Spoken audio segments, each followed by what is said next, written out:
Hi all, and welcome to my video about my experience with gestational diabetes.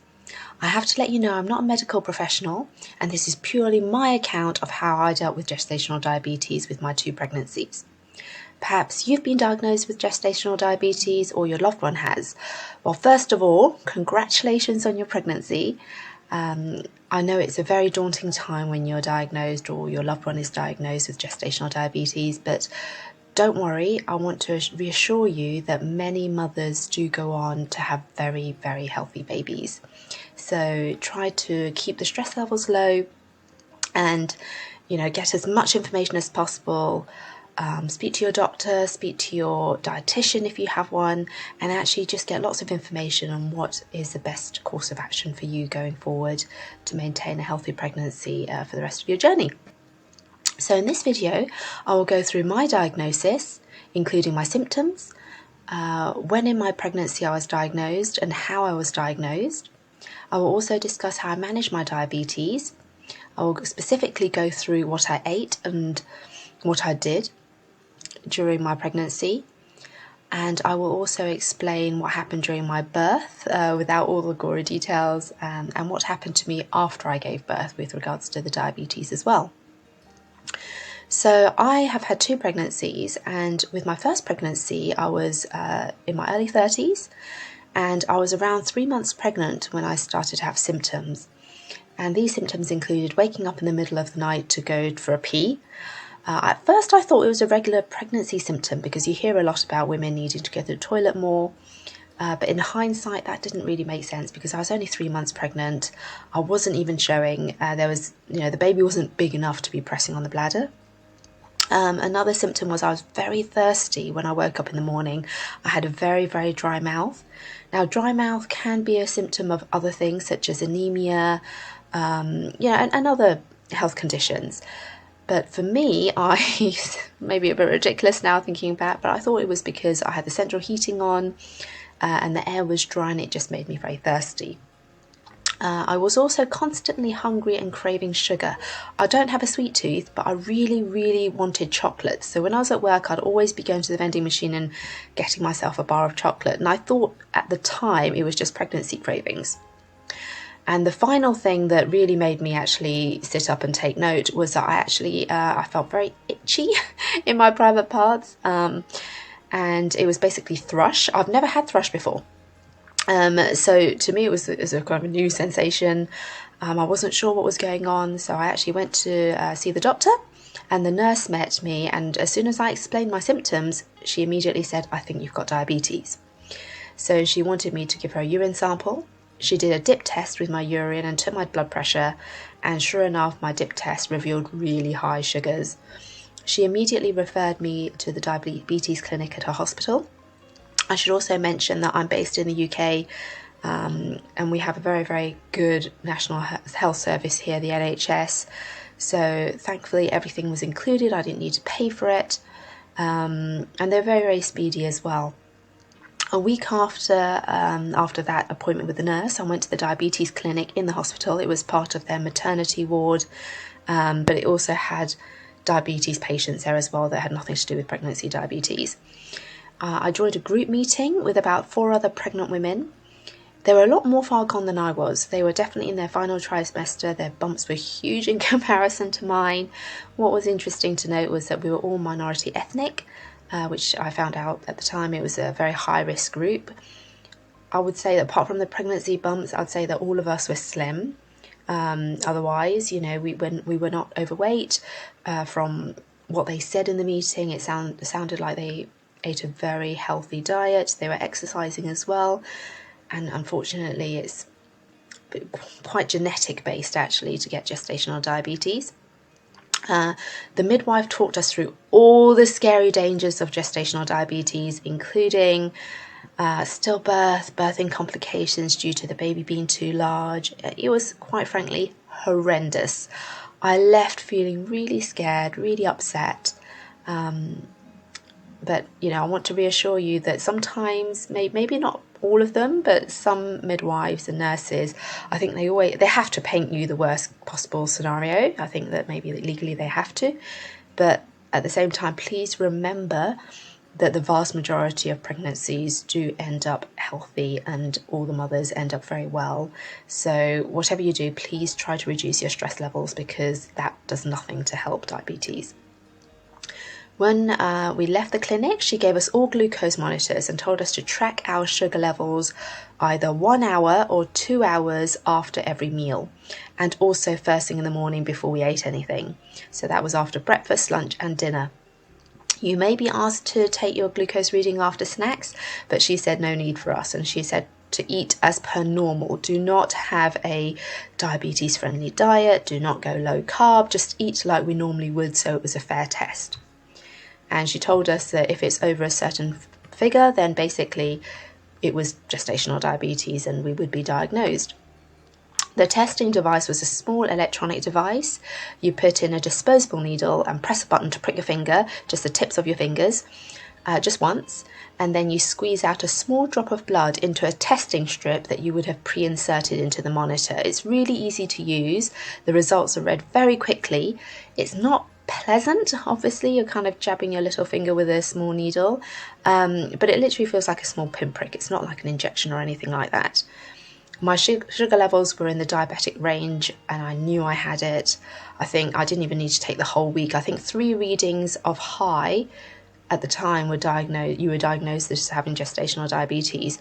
By day 2, I'd already had 3 highs. So, you know, I knew that it was a sure thing for me, unfortunately. I felt really worried, really depressed. I went back to the clinic, took my results to the hospital a week later, and they referred me to the diabetes consultant, who I met the week after that. And they were absolutely fantastic and they really put my mind at ease.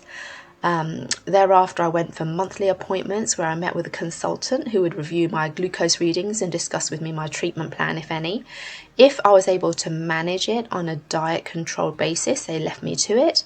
If I had 3 or more highs, then they will progress to another treatment plan, such as metformin tablets or perhaps eventually insulin injections as well. Now, at those appointments, a midwife would also do a scan, check my blood pressure and my weight. I had additional growth scans as well towards the end of my pregnancy.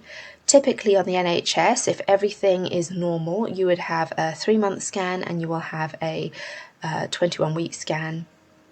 But with gestational diabetes, you have more growth scans in the final trimester to make sure that the baby is not growing too large, which can cause a problem during birth. So they like to monitor it so that they can decide whether they want to perform a C-section or whether they want to bring forward the due date, as it were.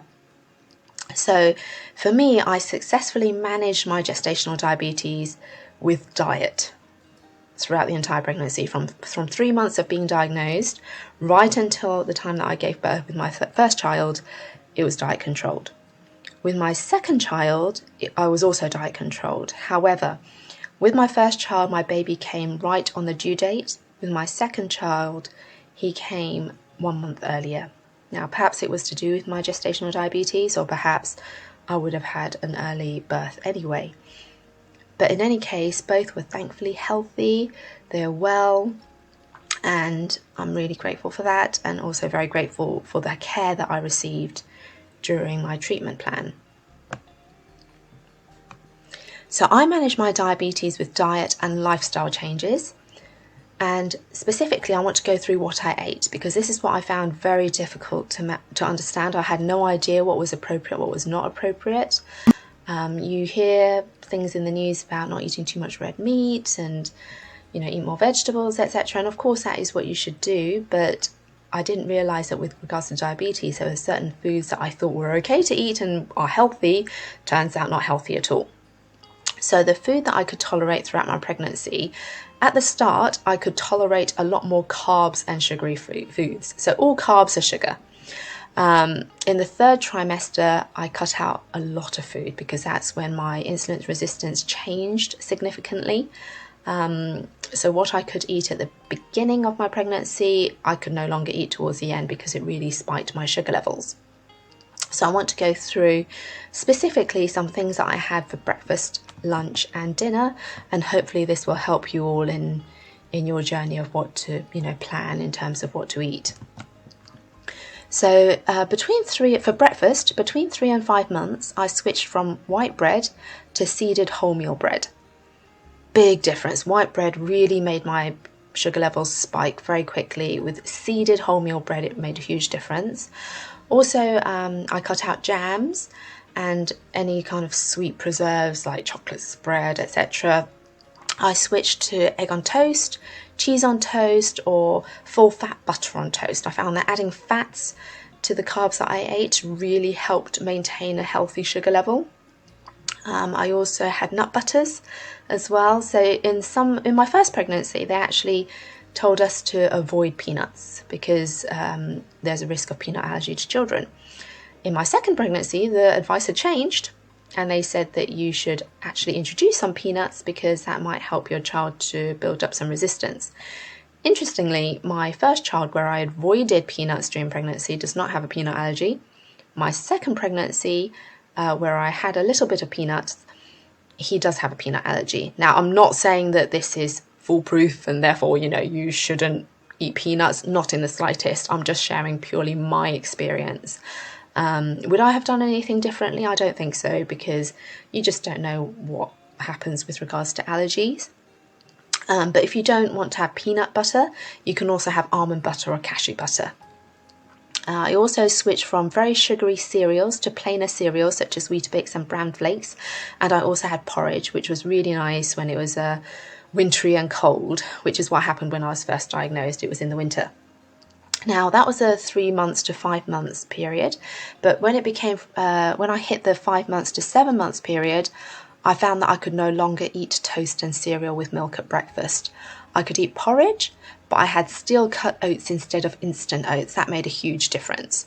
I also substituted most of the milk for water because milk has lactose, which is a sugar. And I also cracked an egg into the porridge whilst it was cooking, and it gave it a really creamy taste. You have to make sure that when you crack it in, it's scrambled already, but when you pop it into the porridge, that you actually mix it very quickly. Otherwise, it literally is like scrambled eggs thrown into your porridge, which is not nice. But when you do it that way, when you mix it constantly, it gives it a really nice creamy texture. And this really helped keep my blood sugar levels low because of the protein. Not particularly healthy on the heart, really, but English fry-ups without the toast were also great for my sugar levels. When I woke up really hungry, I'll have bacon, sausages, tomato, etc., and eggs, and I really enjoyed that. And eggs became my friend. I had a lot of omelettes during that second trimester. The omelettes, I'll have it with cheese. I crave cheese omelettes, so that was easy for me. I also would add certain things to it to make it a bit more interesting as well. By 7 months, I could actually only tolerate eggs in the morning unless I went for a long walk afterwards. So where I wanted to have some toast or porridge, I would eat it, but make sure that I went for a long walk to really bring down those sugar levels. To keep things interesting, when all I could really tolerate was eggs in the morning, I made different types of eggs. I'll have scrambled eggs, I'll have omelettes, I'll have fried egg.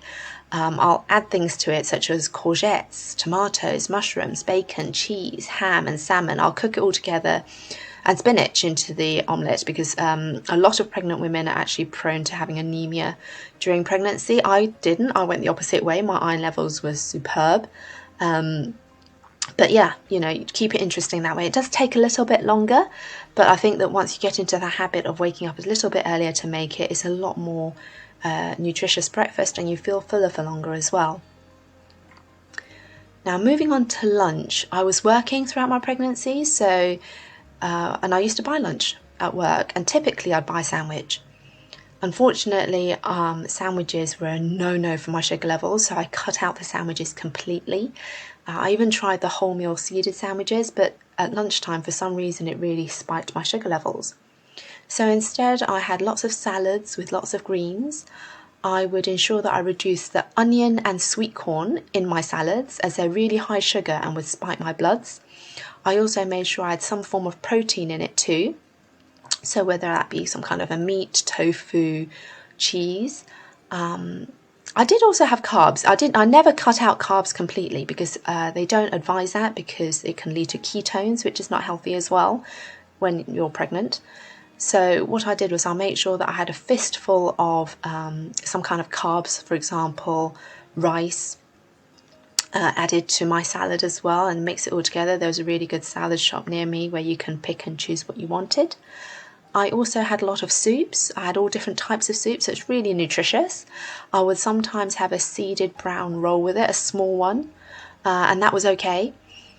Remember, it's important not to avoid carbs because of the danger of ketones. For dinner, I made sure that I only had a fist size full of carbs, whether that be rice, pasta, or potatoes. So in the first 2 trimesters, I was able to tolerate pasta. I switched to whole wheat pasta. So white pasta really spiked my levels. I switched to whole wheat pasta and it made a humongous difference. With rice, I actually switched from jasmine rice to basmati rice. And it took some getting used to. I really enjoy jasmine rice, but now I actually still eat basmati rice over 10 years on. And it's fine, I enjoy it. But I made sure that I stuck with that portion control. In my final trimester, I did find that I couldn't tolerate pasta. It wasn't probably about the month 8 and month 9 that I stopped eating pasta completely, and also noodles as well. I switched. What else did I do? I switched from white potatoes and had sweet potatoes towards the end as well. Where I did have white potatoes, I would have them roasted or boiled. Mash was really terrible on spiking my sugar levels. So I would make, for example, a cottage pie. Rather than putting mashed potato on top, I'll put sliced potatoes on top. Where my family wanted mash, I'll just do half and half. I'll do the mince the same, and then at the top layer, I'll do half of it with the sliced potatoes and the other half with mashed potatoes. I had a lot more home-cooked meals because I found that eating out had a lot of hidden sugars. It's very tasty, but even things that I would have at home that I thought would be okay if I had the same thing out, actually the results were completely different because of various additives, sugar, sauces that they add to it. It really didn't help. And I guess also when you eat out, you're sat in the same place for a long time, whereas at home you would get up, you would probably wash up, tidy up, etc. So you'll move a bit more, which would help to regulate the sugars. I also ate a lot more fats, and that really helped, and I included more cheese in my diet. Another fantastic idea to eat is roast dinners. They were absolutely brilliant. You had really nice rounded meal. You've got your vegetables, you've got your meat, and you've got your little bit of carb. It's perfect for the whole family as well. I didn't feel that I had to make one meal for myself and another for the rest of the family. We could just pick and choose what the portion sizes were. So I would have less potatoes but more of the meat and veg, and my family might have more potatoes and less meat and veg. We can chop and change it. Stir fries were also brilliant. I had a lot of stir fries with rice, and with stir fries I was able to have a very well balanced diet. I included lots of different vegetables, lots of different meats, and I would eat more of the meat and the vegetables and have a smaller portion of rice. I also ate a lot more vegetables, in particular greens. I tried to avoid onions, cooked onions. They're really tasty, but they were very, very high in sugar for me. Now, I know that to eat home-cooked meals obviously is the best possible solution for anybody, but sometimes if you're busy at work or you're just busy in life, you don't have time, you want to have something quick. So we did have a few takeaways, and I tried lots of different types of takeaways, and I wanted to actually share with you which ones worked and which ones were a major no-no for me personally. So I tried fish and chips, McDonald's, KFC, Chinese food, Korean food, Japanese food, etc. Now, fish and chips, McDonald's, KFC, Chinese, Korean, Japanese, Vietnamese food, they were a major no-no for me in terms of takeaway. I don't know if it's because of the sugar content, whether it's the MSG, whether it's the high carb in the bun in McDonald's. Obviously, fish and chips, it's very high carb with the chips and it's battered fish. With KFC, you've got the batter around the chicken and a lot of flavourings as well that they add to it. That was a major no-no. Bizarrely, cooking my own Chinese meals, my own Korean meals, my own Japanese meals, my own Vietnamese meals, I was fine. But eating out, and I tried several restaurants, it just didn't work out for me personally. But obviously, you try out what works for you because everyone's different. What I could tolerate with both of my pregnancies very well were Turkish food. takeaways. So lots of meat, lots of salad, little bit of pita bread usually included, and I was fine with that. And also Indian takeaways, I ensured that I had a small carb portion. I would completely avoid the bread. I'll just have some basmati rice, and I'll have a curry, a meat curry, or a veggie curry like okra, and that was delicious for me, and I thoroughly enjoyed it. For me, with regards to desserts, I actually cut them out cold turkey. It was just so much easier for me. I'm one of these people that if I get given a cheesecake, I can't just have one bite, I have to have the whole thing. So it was just easier for me to steer clear. Instead, I would have some fruit if I crave something sweet. I also cut out sugar in the form of chocolate and sweets, etc. as well. I would have fruits, but I avoided grapes and tropical fruits because they were so much higher in sugar. So I had apples, I had oranges, I had some berries as well, and they're very healthy, and it keeps your body, I guess, running smoothly, because constipation is a big thing for pregnant women. So you need to increase your fiber intake as well. I cut out all sugary drinks throughout both pregnancies, so no squash, no fizzy drinks. I just had tea and water, and I ensured that I didn't add any sugar or honey in my tea as well. So diet aside, what else did I do? Number one, I made sure that I went to all my doctor's appointments. I kept up with every single one of them. Towards the end of my pregnancy, I was surprised when the consultant said, "Well done, you've come to every appointment."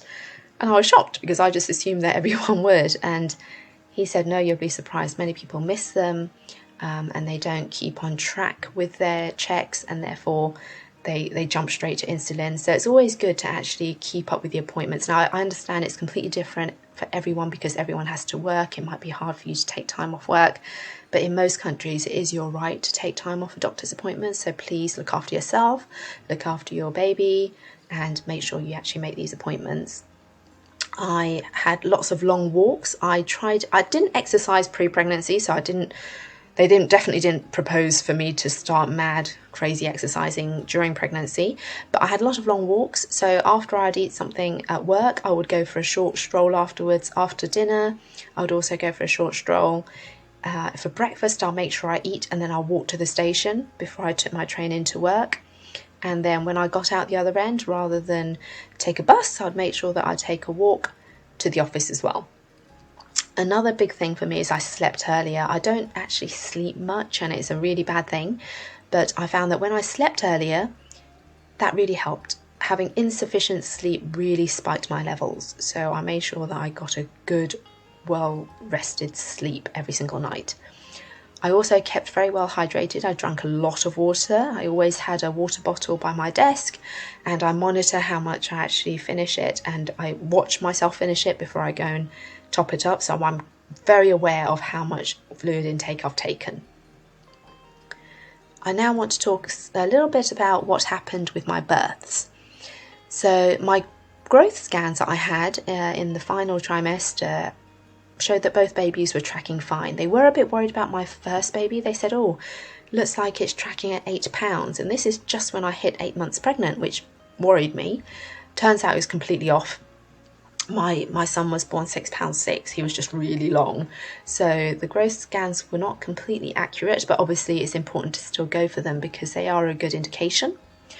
I was advised when I was pregnant with my first to try to do some colostrum harvesting. So that's when you try to actually get some of your breast milk out before you've given birth. Now, to me, I thought this was crazy. I hadn't even given birth. How am I going to have any breast milk or any colostrum?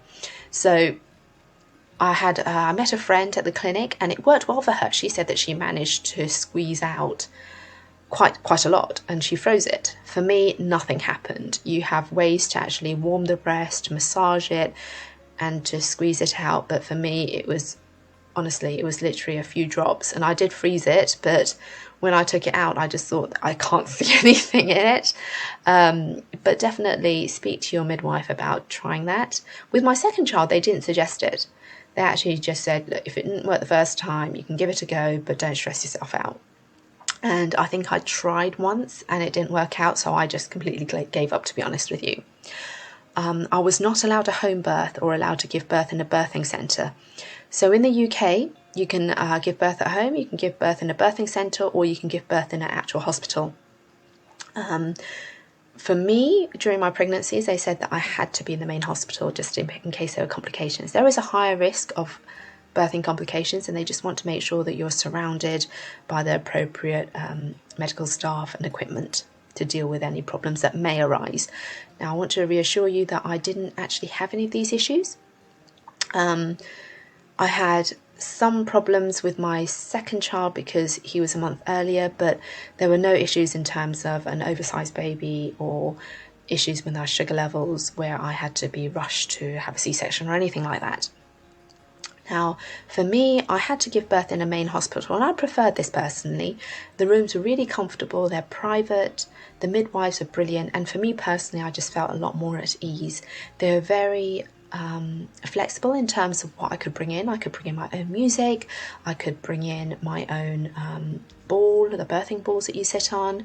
They allowed me to bring in my own clothes, just everything. So they were very, very accommodating on that front. So when you actually pick the hospital you want to give birth in, they tell you what you can and can't bring in. And, make sure you use that time to ask any questions about what you may want in the room at the time for you.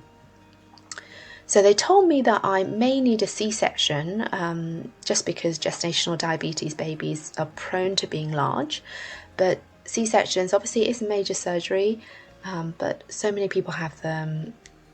It's been going on for a very long time, so they are pretty safe operations. So try not to stress about that if that is what needs to happen. I was told that I may not be able to go to full term because, again, the baby may get too big. In actual fact, my firstborn came right on his due date. I had a vaginal birth and he was 6 pounds, actually 6 pounds 7. Sorry, he was healthy, but he was a little bit jaundiced, which is very common in newborns anyway. My second child, however, came a month early. I have no idea to this day if it was related to gestational diabetes. My sugar levels tracked fine on the glucose monitor, although I have to say the second glucose monitor I got, I found it wasn't as accurate as the first one. So they changed the brand by the time I had my second child. But he was born via vaginal delivery as well, and he was born healthy and weighed 5 pounds 6. He didn't need to go into the neonatal clinic, thankfully, but he did need to go under the lamp a bit because he was a bit jaundiced. Now, with regards to me, what happened to me? So as soon as I gave birth, I actually felt different. I felt that I had no diabetes symptoms. And I ate as per normal as the guidance was when I gave birth. They actually said, right, just eat like what you normally would eat pre-pregnancy, and then they'll test me for diabetes 12 months on. So 12 months later, I went for the glucose test in the hospital. They give you a sugary drink and they tell you to wait for an hour or two, and then they'll test you again. So for me, on both children, the diabetes completely went. So I'm super grateful for that. And since then, I've actually been invited back to do annual diabetes testing. And so far, they have all been negative as well, about 10 years on. So I'm really grateful for that. With regards to breastfeeding, I was able to breastfeed both children. Really helped with the bonding. They say that breast milk is healthier for the children. Obviously, don't beat yourself up if you can't breastfeed. I know lots of people that don't by choice or because they can't. And both sets of babies, breastfed or not, end up very healthy. But obviously, there is a lot of evidence about breastfeeding does improve the health of your child or benefit them, but that's a very personal choice, so I will leave you to have that discussion with your doctor and to think about what you want to do in that front. Now, I hope that this information has helped some of you. I'm certainly not trying to be preachy, and I'm not trying to say this is what you must do, this is what you must not do. Not at all. I think everyone is different, but for me, this is when I started watching YouTube channels. It's when I became pregnant. They gave me a lot of very clinical information on what medication you could take, but there was very little information on what actually I could personally do for myself to improve things and to keep myself healthy mentally and physically. So I really hope that this video has helped you. I highly recommend an app called Carbs and Cows. Now, this has nothing to do with me. I'm not affiliated with them. I don't make money from recommending them. But for me, it's a fantastic app where you can plug in different types of food and see different types of portion sizes, and it tells you how many carbs each of them has. So I'm not very, well, at the time, I am a lot more now, but 10 years ago I was not very savvy on what is high sugar, what is high carb, and what isn't. And this really helped me and really helped to educate me, and it still educates me to this day, because I now, having gone through gestational diabetes, I am at a higher risk of developing diabetes later in life, particularly because of my genetics. So I make sure that I try and adhere to that healthy lifestyle to keep a balanced sugar level going forward, and I still refer to that app to this day. So yes, I hope that this has really helped you. Please feel free to leave a message. If there's anything that you want answered, I'll try and answer back on the messages, or I can make a new video if you feel that another video would be helpful. And best of luck in your pregnancy, and I wish you and your family all the best. Thanks for watching.